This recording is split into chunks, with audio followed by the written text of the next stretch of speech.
Olá pessoal, sou Danilo Oliveira. Nós vamos falar hoje sobre as conquistas plebeias em Roma, como é que elas se deram, o que elas foram. Então a gente vai começar, pessoal, dentro de instantes.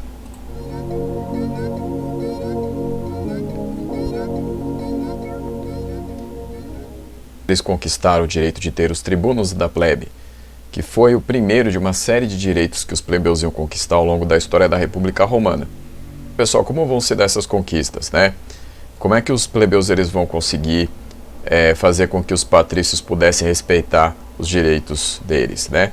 Então os plebeus, pessoal, eles vão fazer uma série de mobilizações aí na história romana. Então isso daqui que vocês estão vendo agora é uma imagem, né, de um quadro feito aí no século XIX, mas que retrata lá a situação vivida na República Romana, que mostra uma mobilização. Isso daqui foi no ano de 494 a.C., quando os plebeus eles fizeram a sua primeira grande revolta, que teve sucesso, com a criação aí do cargo dos tribunos da plebe. Então esse foi o primeiro direito que os plebeus conquistaram.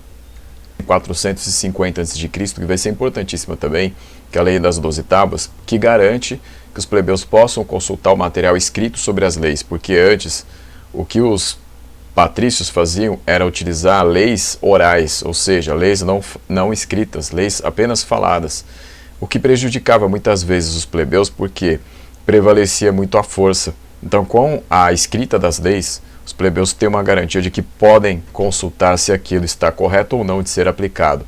Tá? Então, a Lei das 12 Tábuas vai falar sobre a questão das residências, vai falar sobre a questão do direito público, vai falar da questão da inadimplência, vai tratar de diversos assuntos, tá? Então primeiro foram feitas 10 tábuas, né, que eram tábuas de madeira, né, sobre as leis, e depois mais duas, tá? No ano seguinte aí, no ano de 449 a.C. é quando foram completas aí essas leis.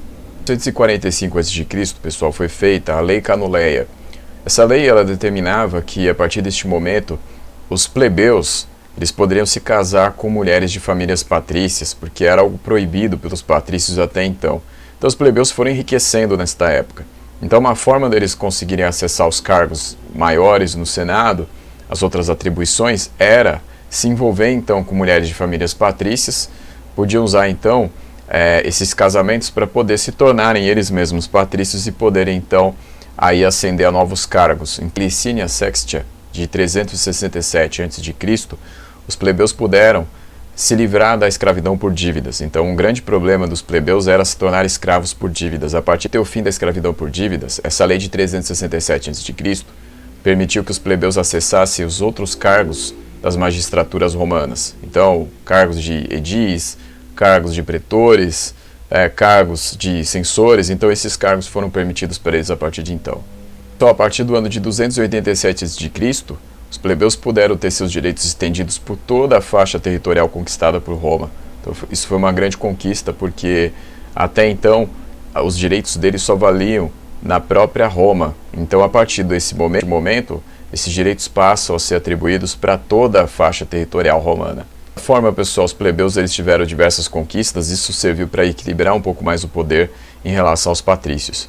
Mas, pessoal, iam acontecer muitas coisas importantes ainda na história da República Romana, porque é mais ou menos nessa época aí que os romanos eles vão enfrentar o seu primeiro grande adversário, que será Cartago, que aí virão as famosas guerras púnicas, que vão ter influência no restante aí da história romana. Então, isso nós vamos ver mais para frente, pessoal. Por enquanto, a gente fica por aqui, é isso. Obrigado e até a próxima.